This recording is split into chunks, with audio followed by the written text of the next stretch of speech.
Now, the next thing to note is that this, before we get into today's event, we want to talk about some general rules.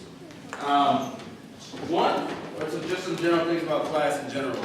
If you haven't turned in your teacher copy of the story in my class, deadline for any makeup work for the whole quarter is 3 p.m. today. For Mr. Mesley, 9 p.m. tonight. Okay? Just like you, we're trying to enjoy our weekend, so we're not going to spend a bunch of time doing more and more bless you makeup work. So we have to have hard lines on when we're cutting that stuff off. So if you haven't turned something in by 3 o'clock on my side, you turn it at 3:02, don't even ask for a favor, because it's not going to happen. Thankfully at 9:01, you know me at this point, and the recorder, you turn it in at 9:01, I delete that email, I'm not looking at it, alright? So make sure you turn everything in you want for your grade on time. Also, getting into today's event, right? At Yeah. this point, now we're talking about today's event. You guys are here at the first day of publishing parties.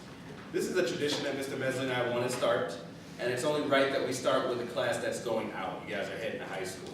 So we do thank you from our hearts and from our profession to allow us to learn with you on how to put on a show like this. The purpose of today's exercise, the publisher party, is to recognize the effort that has been put forth, but not effort like, good job, you did it. More like, not participation trophies, it's more like, recognize your effort and the skill it takes to tell a story. And we got at least 10 different skills that we're going to give with rewards here. You guys were made aware of that up front, am I right? Yep. Okay. Stories, websites, and everything. Oh, absolutely. So, when we were putting together our awards, our selections for awards, well, if you remember rightly, we gave you a, we gave you a template that allowed you to make a public copy that was anonymous. One of the reasons for that was because we wanted the feedback to be truly, true feedback, right, to the story, not to the person, right? But also, when we were selecting the awards, we didn't know who wrote the stories we selected. All right, we selected the titles first, and then, I believe it was very late last night, we found out the names of the individual people that were receiving the awards, and we wrote the names into the certificates. So, what that means is it's completely due to your skill, right? There is no personal opinion about you that has gone into the decision making of how well your story did. All right, you're receiving the award for the skill in your story, and that's our way of appreciating you. Did I miss anything? No. As far as the rewards go, everybody here should have got a Reese's Cup upon entry. We want to. Thank you. Everybody should get a Reese's Cup upon entry, but there are also going to be some more rewards for people as the skill levels increase and the prizes increase. So the first thing we want to do is we want to make sure we're rewarding people who publish stories on the website. And it's important to recognize that the stories on the website, if you submitted a story to your teacher, but not on the website, not going to affect your grade for the story that you submit to your teacher. But we are trying to push our kids to publish so that other people can read. How many of us received feedback from somebody else through our survey? How many of us thought that was a nice addition to have somebody else look at our story? How many of us thought that? Okay, and that's what we really want to do. We want to open that up to a larger audience even. Right, and to encourage you to be that brave, right? To have that much faith in your writing, because it's scary the first time. That's why this is like, we do have such low submissions to the website. This is the first time we're ever doing this, whereas we want to try next year to plan to do it a few times, if with a few different types of essays, so that people can have that faith and feel that brave and have that faith in their story, right? So what we're going to do is we're going to read off the titles, all the titles that were put under consideration for awards, meaning that they were posted to the website on time for when we were writing up the awards. And so if I read out your title, you say it, Yes. so if I read out your title, you are can come up here and select one snack of your choice. Not a take it drink. back. Not a drink. Not a drink. Right. So, listen out Bless you. to the name of your story. Dirty Man. Roger McDonald and the Three Fluffy Rats. Devin. Too Late. The School Nerf War. The Frog. The Myth of Dead Boys Bridge. The Mystery of a Death. The Baby That Got Trapped. Live life to the fullest. Sacrifice. Unforgettable birthday. Lovesick. Crash. The Crash. Overlooking Success. Frenemy. Harry Potter and the Stolen Heart. Hopes and Wishes. Unsupervised. The Lost Isle. And the Disappearance. Everyone, can you please give a round of applause for the people who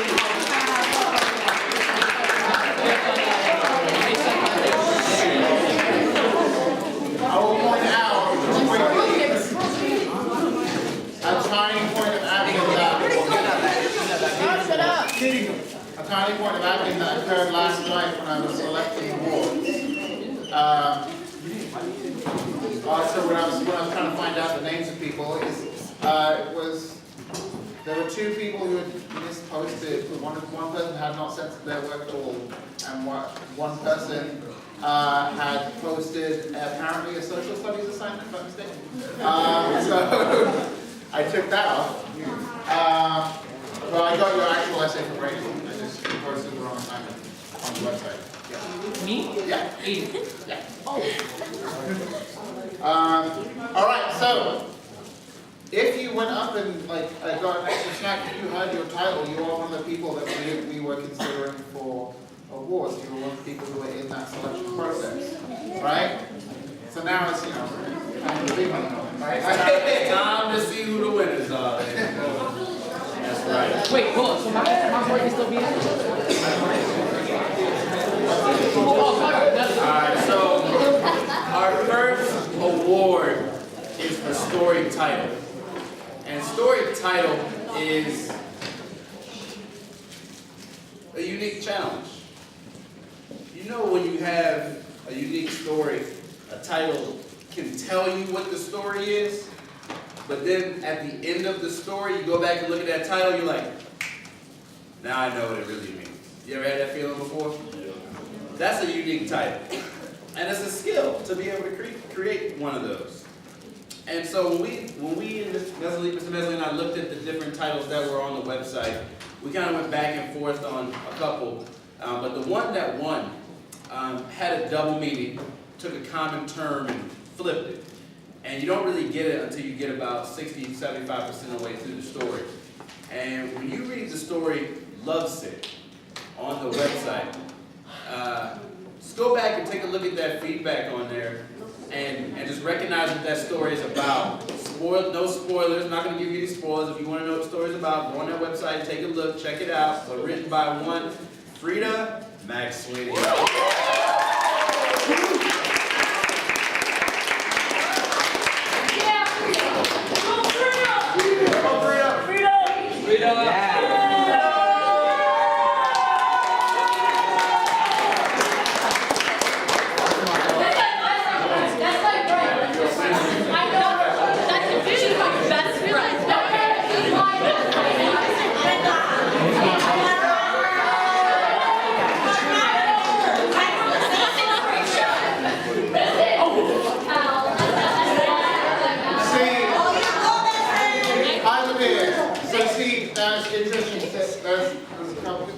One particular comment, oh, I've known her since 6th grade. Now, here's the thing. One of the parts of giving you these awards is to show you, obviously, how much we appreciate your work, but there are a a lot of these stories that I read that I look forward to sort of seeing your writing in the future, i.e. being able to tell my current students, that's a little bit of me right there, right? That's, have some pride, because these were some fantastic stories. So So, on 5%, just 5%, whatever you make it. I'll take 5%. 3, negotiate the 3. all right, so the next award is for the most imaginative story. All right, now the story that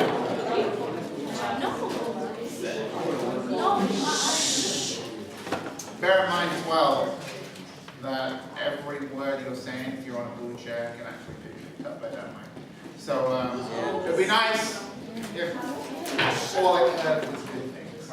So when it comes to the most imaginative storytelling, what you've got to remember is this has to be a story that maybe has some element of basis in reality, but throws you for a loop, fills your mind with images, forces you to imagine stuff that maybe you're not quite familiar with. Maybe you have to build a new thing in your mind, get an idea for what something else might be, a name that you're not familiar with, a word, a place.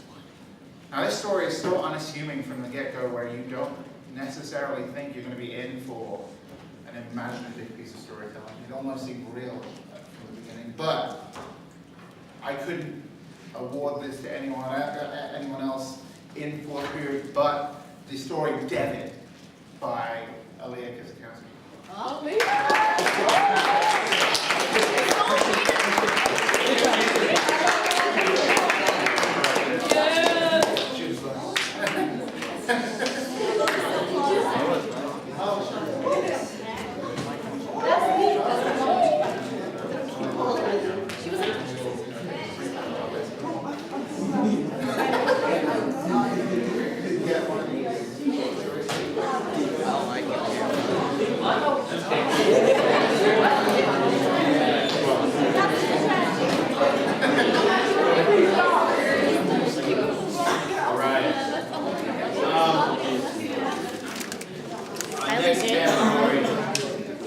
Our next category is a high skill category.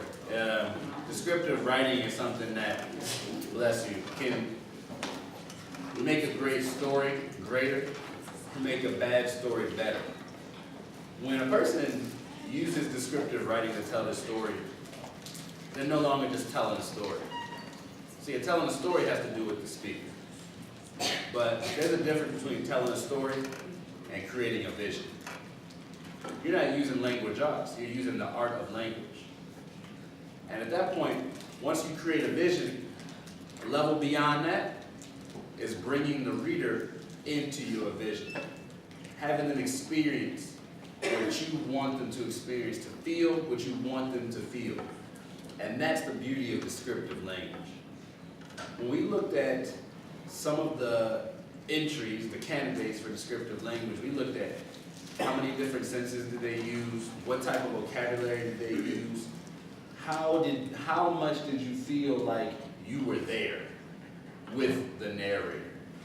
And in the story that we had, the person who won this one actually comes from I would say like a surprising place here, because this person never really showed a ton of interest in writing, but when given the opportunity and the time, they really stepped up. So if you get the opportunity to go on the website and you look for unsupervised, you will see a very good bunch of examples for descriptive writing, describing different settings, different locations, different characters. So let's give it up for Lily Sanchez.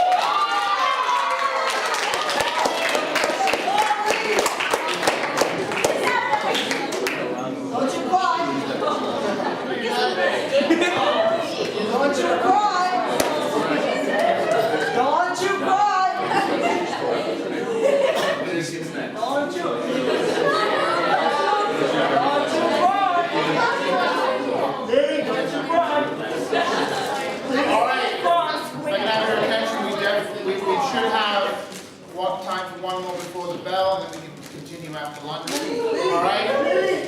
Now, just as I told you before about how difficult it is to create an imaginative plot. On the other side of that, it is so difficult to create a story that seems absolutely real. Alright, that seems like you can identify with every aspect of it. Right? And when it comes to keeping it real, keeping it 100, 100. which is the name of the award, the skill needed for that, the skill needed to make your reader identify with your plot, not just emotionally, but physically, with being able to identify the different aspects, the different steps, and being able to be familiar with your plot. That is a skill to reach readers universally like that. And so the award for keeping it 100 goes to The Prom by Samantha Hutchinson.